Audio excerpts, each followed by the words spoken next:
welcome back to Puyallup Home Pros. I'm Nikki Robbs, and this is your podcast for current and future homeowners. And today we have actually a really great treat because we get to talk to a home seller. Now, this is my friend Andre, and he just sold in March of 2026, but he had a really unique journey about selling. And so home sellers, current homeowners who are thinking about selling, this episode is for you because we did something a little bit different. So welcome, Andre. Thank you for having me on the podcast today. Yes, I have a unique journey because I think I did something that is very rare for a homeowner, not a flipper, not a corporation, in that I took advantage of my network to help get my house sold. Instead of taking a cash offer for the lowest price, I got the price up so I could actually got money for living there. Yeah. So you had bought your home when? 2019. 2019. So that was before the craziness, before overpaying, but it was also a nice market where people were that flippers were able to buy a decent home, put some nice lipstick on it, put some paint and flooring on it, and then resell for a decent income. And that was the situation when you bought. Right, because I was forced from my father to buy a home with him because he wanted to own a home again. I said yeah, and it was right out of our budget. And we knew that there was stuff that needed to get done. But, you know, we're all human, and I'm just going to make it basic that most of the stuff we never got repaired, but we did some unique add-ons that made it nice, though. Yeah, and that is a really common story. Homeowners, home buyers, they get into a home, they know what the inspection report said, but then you're unpacking and you're settling and you're living and you're adjusting, and then a lot of people never do the things that need to be done. Right, because I knew that it was going to be at least $50,000-$60,000 even back then. Yeah. And there's something to be said that there's a lot of bad contractors that are price gouging too. And you ran into some interesting quotes. All over the place. All over the place. So there are options. Now, we met because of a networking group. Right. And networking really ended up saving the bacon on this one because you put in the time to get to know people. You did one-on-ones. You talked to them about their business and their life, their kids, their dogs. You really took the time to get to know people. And then when it was time to, well, what if I needed to sell? All those relationships came into play. They did. I would say half of them because of networking, but the other half was because of referrals from the networking group, but people that didn't want to do it. Yeah. So it still ended up working out in my favor. And then also there's another thing to be said, be careful who you choose contractors, because even though it went pretty smooth, I did have one person that just dropped out and they didn't give me a reason why. Yeah. Yeah. So even when you pick great trusted people, sometimes things fall through. Right. Yeah. Now, tell me a little bit about what was inspiring you to sell when we started talking in the fall. My dad last year had a heart attack, and he had also problems with his diabetes. So he almost died twice. Oh my gosh. So there's come a point where my dad doesn't want to write a will. It's like, what am I supposed to do because we don't have a survivorship title. So what am I supposed to do when me and my brothers don't get along, right? Yeah. So, I just knew there was a lot of work to get done, and I didn't know what to do, and I didn't want to sell for cash price because then I don't get barely anything for it. So just thinking about it and then talking to you about it, and then I finally inspired, all right, maybe we could actually get this done. Other than me holding on to this house that didn't even have a furnace. Yeah. At one point, furnace did not work. Right. Yeah. And the electric bill was high from the electric heaters. Yeah. So what am I supposed to do? Make a decision. On a personal note, my personal business wasn't doing so good. I think I need a whole entire lifestyle change. Yeah. That's a good motivation to sell. So we sell, and now I'm happier than ever. Yeah.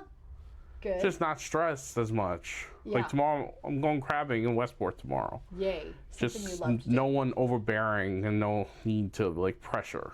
That's wonderful. Yeah. So when we were talking in December, it was, well, we could sell for this cash as is. knowing that investors will likely see this price and still want to go lower. Right. And we were looking at potential sale price, which we ended up getting really darn close to, potential sale price if it's repaired. And we came so close. I know. We came so close. But, you know, market didn't go quite as far as I was hoping in that time period. Can we discuss all the things that you repaired? Yeah, of course. Okay. Where do you want to start? Well, let's start with the first thing, that any house that you think might even fail inspection, not even fail, might get condemned. Because the number one thing to start everything before anyone does any work is that you need a furnace. You need a furnace. Without that, there's no contractor is going to do any work. Also, most home loans won't approve a home that doesn't have a heat. Right, so then we'd be only limited to cash offers, which would be terrible. Right. So, number one, we got the furnace taken care of. Right, which luckily, because of Robert Harnett from Greener Cleaner, he's, great guy. He really helped me out. If it wasn't for him, I don't know if we could even done this. Yeah, so, really got the ball rolling. So, great guy. Then everything started coming into place, calling all the contractors to get them working almost literally on top of each other in the house. Yeah. And they said they were cool with it, right? So that was good. So we got the furnace repair, brand new water here, new ducts for the furnace, installation for the furnace, installation in the attic, spray for mold in the attic and bathroom ceiling, new bathroom ceiling fan, new shower and bat faucet, new pipes, repipe the whole house with insulation. No, there's no insulation because it's PEX. Right, but it's new. No more copper pipe, no galvanized pipe. Right. You got a new sewer connection. Yes, new sewer connection. And then also we have the water connected all the way down to the Kent water utilities. If my plumber didn't do the pipe, within 2 months later, I would have had a water burst because it was cracked. Yeah. Things you don't know. Things you don't know until you get a professional in there who takes a look and says, oh, this is a problem. Right, and it was done very wonky too. Yeah. And then also on top of that, I had a drywall repair because I had a crack in the ceiling, and that was not too bad. Thanks to Ryan from Two Meisters, he was able to get that done and painted the house, and it came out really nice. It did. Came out really nice. By the time you were done, it looked brand new.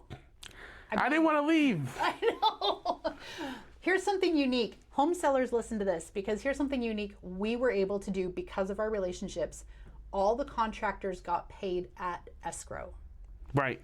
So they all agreed on that, and only one had a thing where it went past 90 days, they will increase how much I have to pay them. But luckily, we did not even touch 60 days. Didn't. Yep, we didn't even touch 60 days. That means your earliest one with Greener Cleaner, who did the furnace, he did the work in, I think, January. Yeah. He waited until closing, which was April 16th, I think. Yeah. April 16th, from work in January to April 16th, with nothing more than a deposit, I think. No deposit. No deposit. He trusted you. Yes, and that's why I didn't play around with offers, because I know people. There was people that took loans to do this for me, so I knew I couldn't play around with offers. If I had a decent offer, I had to take it. Yeah, and we got a decent offer pretty quickly. Just had to negotiate out a few of the finer points. A few of the finer points in the contract, but it wasn't really about the price. Well, yeah. Price was fine. There was other stuff. Fine. It was a few other things. But so contractors, you can get paid at escrow. Right. And just most of the contractors are usually contractors that have business already and they were able to schedule stuff out. I do not recommend a contractor that has no business doing this, because this would actually hurt you because you have to wait to get paid. So usually for people that are busy, but not so busy that they can't take the thing. Right. It's almost a pro bono work. I forgot to say, I also did the chimney too. Yes. So they knocked down the chimney, built it back up, and put new flue tiles. So we have a grandfathered in wood fire chimney too. That's safe, approved, repaired, got receipts.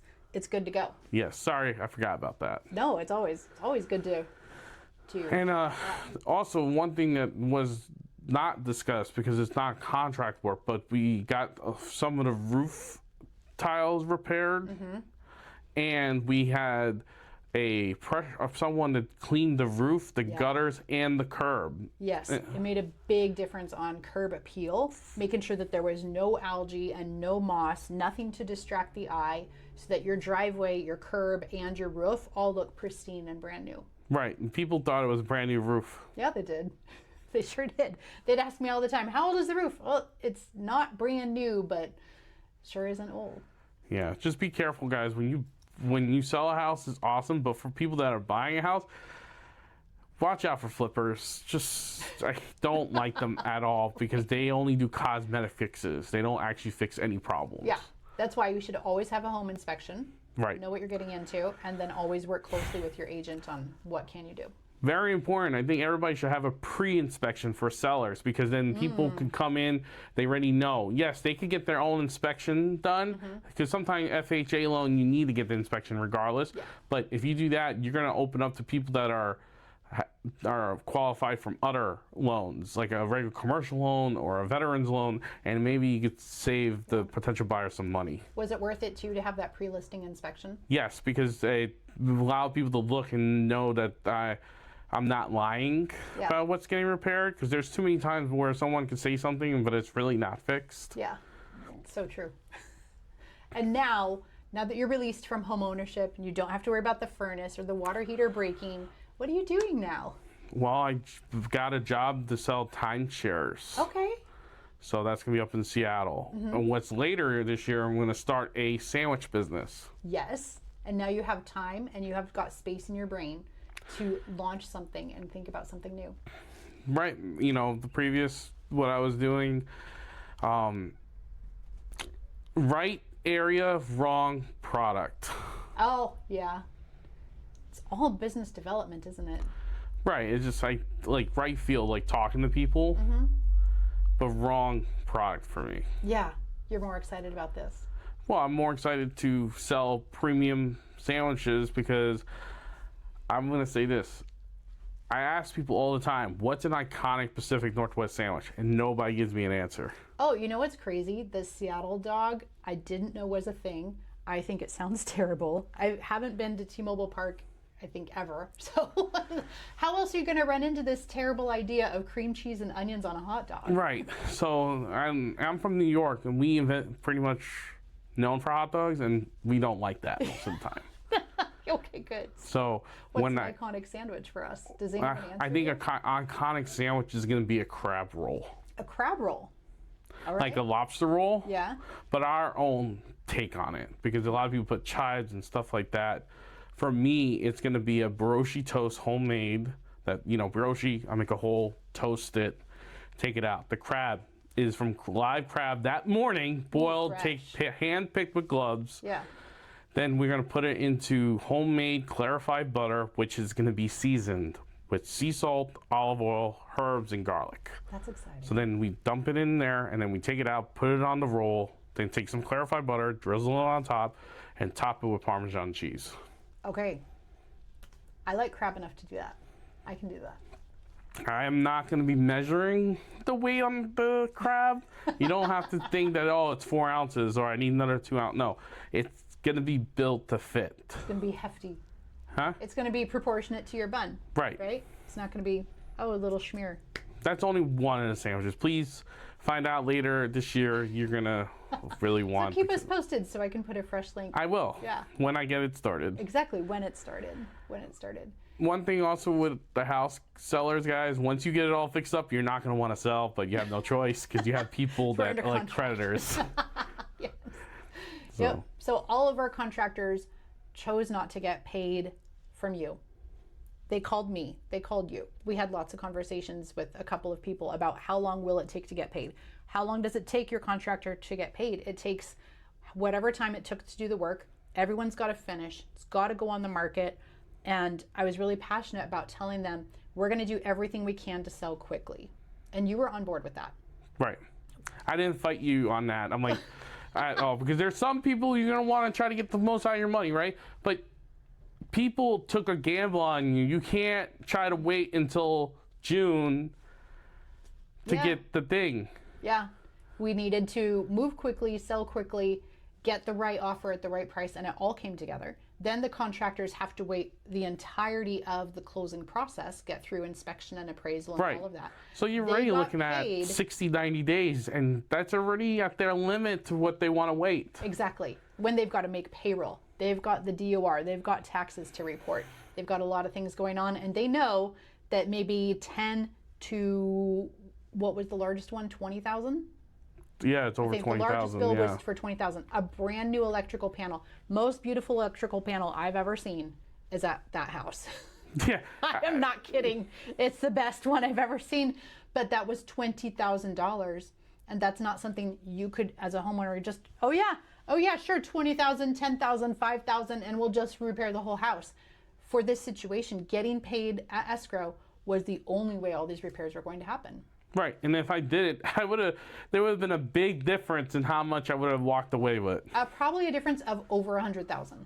Yeah. Right. Our as-is price and our repaired price was very, very different. Right. And then that funded your next thing.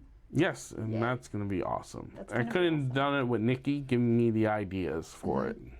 And to be honest, I've never seen an entire crew get paid at escrow. I've usually seen one contractor get paid at escrow, but this was 8. There were 8 invoices that I kept sending to the escrow company, making sure that they had them, I have them, you have them, everyone's gonna get paid. This is for the sellers that use contractors. Told your contractors not to use checks, just get paid direct. Why are you guys waiting for checks? I have no idea. Please have them get their money wired. It'll just save everybody time. Has anyone asked you after closing, hey, how come I haven't been paid? No. Okay, well, we got ahead of that because I talked to them multiple times through the closing process. Hey contractors, we've got an offer. Hey contractors, we're under contract. Hey everybody, we are this close to closing. And FYI, contractors, if you put wire instructions on your invoice, then the escrow company will wire you your money same day. If you have pay us through check, then they will write you a check. So. And do you want to wait for the check to go in the mail, or would you rather have the money in your bank account? Exactly. You know, the guy that waited the longest ended up waiting longer because he went on vacation. No. And his check is just sitting in his mailbox. Can't get paid because it's sitting in the mailbox. So everybody, please just take the wire. Just be easier for everybody, and then everybody's happy. At least everyone's happy, and no one has come back to you or me after closing and said, how come I haven't been paid? Which is a wonderful thing. That means our communication worked, our circle of trust was really big, and our level of trust was really high. Yeah. No one has come back to me to ask, where's my check? And if they did, I would tell them call the title company. Yeah. We were all prepared for that, and then it didn't happen. This is very important for a lot of the people that have older houses and don't have the cash on hand. Yeah. To fix it. Especially if you own your own home, why take the cash? Get it fixed. You're going to see at least, yeah, it's a pain in the ass, but you will see maybe up to $50,000 more in your pocket. Mm-hmm. It definitely worked out, even though $70,000 worth of work. You netted exactly what you needed to net to move on, and so did your dad. And now you don't have to worry about if anything happens to him. Will the house get split? Will the house go into probate? Do I have to, have long? Yeah, it's just cash now, and cash. Makes it easier. Yeah, it does. So that's one of the major things. Is a lot of people in here have a lot of houses that need to be worked on, and if you just get the contract work done, we're gonna cut out these flippers, and that's what should happen, because too many houses end up having problems, and then the contractor's like, this has had to be done years ago. It's because it's been moved from flipper to flipper to flipper over the years and it's never been fixed. Most of the time it's been electrical and pipes. Yeah, lots of pipe issues, lots of plumbing issues all over Puget Sound. I'm going to say this is not an important thing to me personally. Then sure. I had copper and galvanized pipe together. I never drank the water from my faucet until it got fixed. Mm-hmm. After I saw what was in those pipes, it was disgusting. Yeah, the water's going through that. Just for a health thing. Yes, we have some of the cleanest water in the whole country, but it doesn't matter if your pipes are bad and rusting. If they're 50-year-old pipes, you can't do anything about that. Well, theoretically, mine were almost 70 years old. Yep. Sure was. And some of my electrical looked like another couple of years it might have went up in fire. Yeah. It is crazy how bad those electrical panels can look now. With time and distance. Even my 1982 house, I opened the electrical panel for various reasons. Like, you know what? I don't think it's supposed to look like that. Yeah, luckily it looked good. Just the circuit breaker was old. Yeah. So, and I also got the water heater done. It was literally at its last year that it could operate without it just dying. So getting a brand new water heater, and then the new owners also got digital Samsung washers that never really had a problem. Right. So these buyers, they not only had the pre-listing inspection, they did their own inspection to compare notes, and they're walking in with your big list of what the repairs are. We've got the receipts to prove that they were done by licensed bonded contractors. They're moving into a house that really should have no issues for 10 years minimum. Yeah, the only thing they could have maybe, if they wanted to, maybe it was a refloor. That's pretty much it. Yeah, and flooring in the style of house that you had with the amount of flooring necessary, that's doable. That's so doable. That can be, I know a guy, right? That's an I know a guy level of work. Right, and that was the only thing. Like, we cleaned the curb, right? And this is for a lot of sailors. You could do all the work in your house, but if your front of your house doesn't look good, right now, that house, if you go where it is, you can, and just take a look, it is the nicest curb on the whole block. Curb appeal goes all the way to the curb. Yeah. It sure does. Well, is there anything else you think a seller might need to hear from your experience? Choose a real estate agent that is good for you.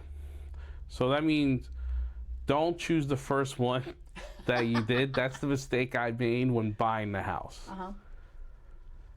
Do you think that could have worked out differently if you'd interviewed more people Yes, in 2019? because I could have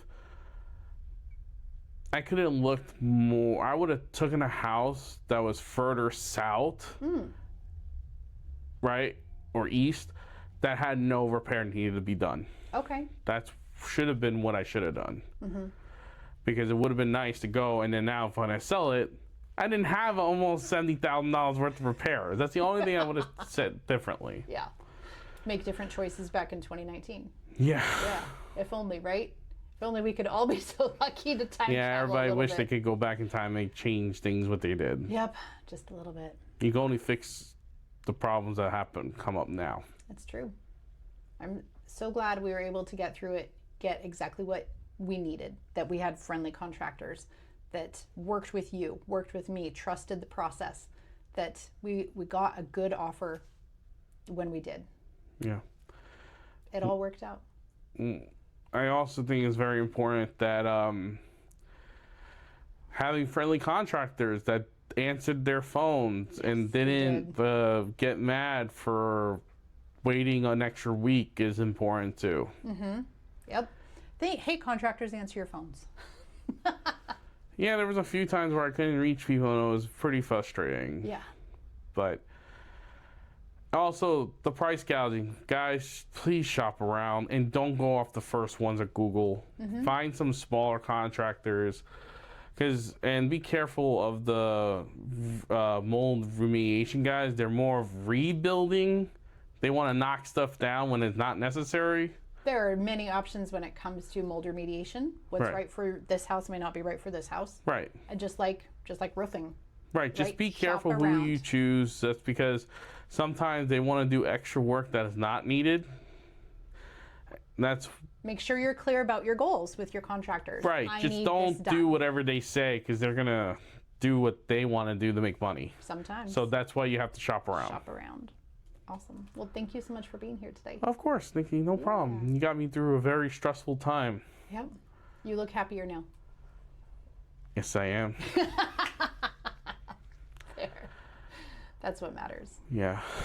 Yeah, it was crazy, Nikki. It was crazy. Thank you so much for joining me here on Puyallup Home Pros with my guest Andre. Something we forgot to say while filming, but we wanted to reiterate, this was one of the smoothest closings I have ever experienced. And I think that is in part to thank the agent on the other side, and a huge part in thanks to having a prepared seller who knew exactly what was going on and asked questions along the way. And of course, our amazing contractors who worked with us the entire time with high levels of communication and high levels of trust.